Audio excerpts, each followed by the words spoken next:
Hi ವೀಕ್ಷಕರೇ, ಎಲ್ಲರಿಗೂ ನಮಸ್ಕಾರ. ವೀಕ್ಷಕರಿಗೆ ನಮಸ್ಕಾರ. ನೋಡಿ, ನಾನು ಮನೆಯಲ್ಲೇ ಯಾವ ರೀತಿ ಒಂದು ಬಳ್ಳಿಗಳನ್ನ ಬೆಳೆಸ್ಕೊಳ್ಬೋದು ಅಂತಬಿಟ್ಟು ತೋರಿಸ್ತಾ ಇದ್ದೀನಿ. ಇವತ್ತು ನಾನಿಲ್ಲಿ ಬೆಳೆಸಿರೋದು ನೋಡಿ, ಒಂದು ಸಣ್ಣದೊಂದು ಬಕೆಟಿನ ಅರ್ಧ ಕಟ್ ಮಾಡಿರ್ತಕ್ಕಂಥದ್ರಲ್ಲಿ ಏನು ಹಾಕಿದ್ದೀನಿ, ಸ್ವಲ್ಪ ಶುಂಠಿ ಹಾಕಿದ್ದೀನಿ, ಹಾಗಲಕಾಯಿ ಹಾಕಿದ್ದೀನಿ, ಜೊತೆಗೆ ಒಂದು ಚಪ್ಪರದವರೆಕಾಯಿ ಬಳ್ಳಿ ಹಾಕಿದ್ದೀನಿ. ಜೊತೆನ ಇಲ್ಲಿ ಒಂದು ಪಾಟಲ್ಲಿ ಹಲಸಿನ ಗಿಡ ಇದೆ, ಅದರಲ್ಲಿ ಒಂದು ಏನಿದೆ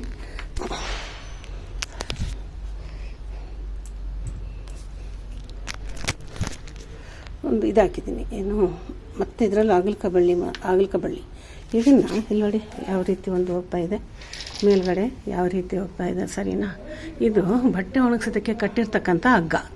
ಈ ಹಗ್ಗಕ್ಕೆ ನಾನು ಬಳ್ಳಿನ ಹಬ್ಬಿಸಿದ್ದೀನಿ. ಸರಿನಾ? ಈ ಹಬ್ಬಿಸಿರ್ತಕ್ಕಂಥ ಬಳ್ಳಿಗೆ ಮಧ್ಯದಲ್ಲಿ ಇಲ್ಲಿಂದ ಮತ್ತು ಇಲ್ಲಿಗೆ ಮಧ್ಯದಲ್ಲಿ ಇನ್ನೊಂದು ದಾರ ಕಟ್ಟಿದರೆ ಒಂದು ಸಣ್ಣದೊಂದು ಚಪ್ಪರ ಥರ ಆಗುತ್ತೆ. ಸರಿನಾ? ನೋಡಿ ಎಷ್ಟು ಚೆನ್ನಾಗಿ ಬಂದಿದೆ ಅಂತಂದರೆ, ಆಯಿತಾ? ಇಲ್ಲಿ ನೋಡಿ, ಇಲ್ಲೊಂದು ಸಣ್ಣದೊಂದು ಕಾಯಿ ಆಗ್ತಾಯಿದೆ ಆಗಿ. ಸರಿನಾ? ಇಲ್ಲಿ ನಾನು ಪಾಟಲ್ಲೂ ಬೆಳೆಸಿದ್ದೀನಿ, ಜೊತೆಗೆ ಇಲ್ಲಿ ಒಂದು ಸಣ್ಣದೊಂದು ಬಕೆಟಿನ ಒಂದು ಇದರಲ್ಲೂ ಸಹ ಹಾಕಿದ್ದೀನಿ. ಇಲ್ಲಿ ಈ ರೀತಿ ಬೆಳ್ಕೊಂಡು ಹೋಗ್ತಾ ಇದೆ ಚೆನ್ನಾಗಿ. ಅದಕ್ಕೆ ನೋಡಿ ಏನು ತರಕಾರಿ ಸಿಪ್ಪೆಗಳು, ಮಣ್ಣು, ಮರಳು, ಜೊತೆಗೆ ಒಂದಷ್ಟು ಸಗಣಿ ಗೊಬ್ಬರ ಹಾಕಿದ್ದೀನಿ ಅಷ್ಟು ಬಿಟ್ಟರೆ ಮತ್ತೇನೂ ಹಾಕಿಲ್ಲ.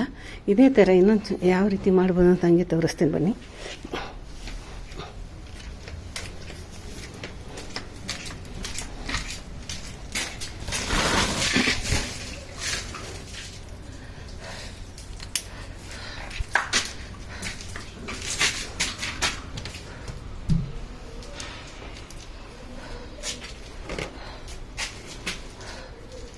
ಕಾಣಿಸ್ತಿದೆಯಾ? ನೋಡಿ, ಇಲ್ಲಿ ಏನು ಮಾಡಿದ್ದೀನಿ ಅಂತಂದರೆ, ಈ ಹಗ್ಗಕ್ಕೂ ಮಧ್ಯದಲ್ಲಿ ಒಂದು ಗಂಟು ಹಾಕ್ಕೊಂಡು ಹೋಗಿದ್ದೀನಿ. ಈ ಗಂಟು ಹಾಕ್ಕೊಳ್ತಾ ಹೋದರೆ ಏನಾಗುತ್ತೆ, ಒಂಥರ ಇದು ಚಪ್ಪರ ಥರ ಆಗುತ್ತೆ. ಆಯಿತಾ?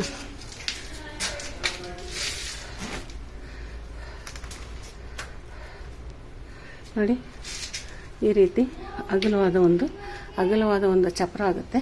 ಈ ಚಪ್ಪರದೊಳಗೆ ನಾವು ಇನ್ನು ಸ್ವಲ್ಪ ಅಗಲ ಮಾಡಿ ಇನ್ನೊಂದು ಚಪ್ಪರ ಥರ ಮಾಡಿದರೆ, ಇಲ್ಲಿ ನೋಡಿ ನಾನು ಬೆಳೆಸಿದ್ದೀನಿ. ಏನು ಹೇಳಿ, ಇದು ಅಷ್ಟೇ ಚಪ್ಪರದವರೆಕಾಯಿ ಬಳ್ಳಿ ಎದ್ದೇಳ್ತಾ ಇದೆ. ಅದನ್ನು ಈ ಹಗ್ಗದ ಮೇಲೆ ನಾನು ಬೆಳೆಸ್ಕೊಂಡು ಬರ್ತೀನಿ. ಸರಿನಾ? ಚೆನ್ನಾಗಿದೆ. ಓಕೆ.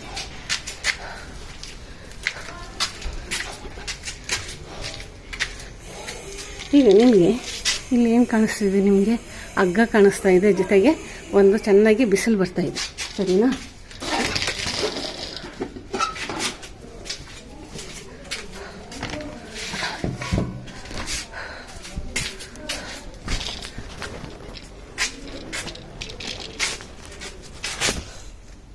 ನೋಡಿ, ಈ ಬಿಸಿಲಿಗೆ ಇಲ್ಲಿ ಎದುರುಗಡೆ ಹಗ್ಗ ಇದೆ. ಈ ಹಗ್ಗಕ್ಕೆ ನಾನು ಏನು ಹಾಕ್ತಿದ್ದೀನಿ ಅಂತಂದರೆ, ಇಲ್ಲಿ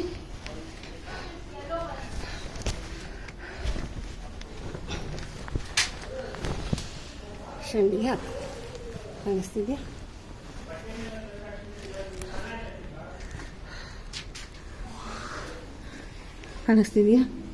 ಏನು ಹಾಕ್ತಿದ್ದೀನಿ ಅಂತ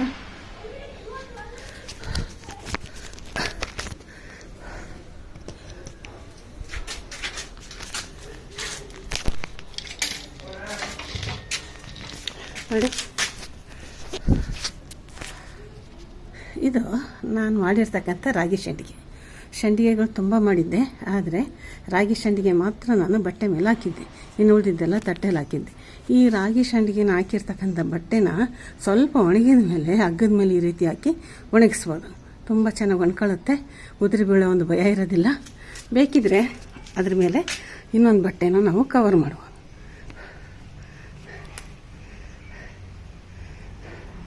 ನೋಡಿ, ಕಾಣಿಸ್ತಿದೆಯಲ್ವ? ಇದು ಸಂಡಿಗೆ ಮಾಡಿರ್ತಕ್ಕಂಥ ಒಂದು ಮೆಥಡ್. ಹಾಗೆ ಇನ್ನೊಂದು ಸ್ವಲ್ಪ ಸಂಡಿಗೆ ಮಾಡಿದ್ದೀನಿ. ನೋಡಿ, ಈ ರೀತಿ ಒಂದು ಸಂಡಿಗೆ ಮಾಡಿದ್ದೆ, ಜೊತೆಗೆ ಪೇಣಿ. ಆಯಿತಾ?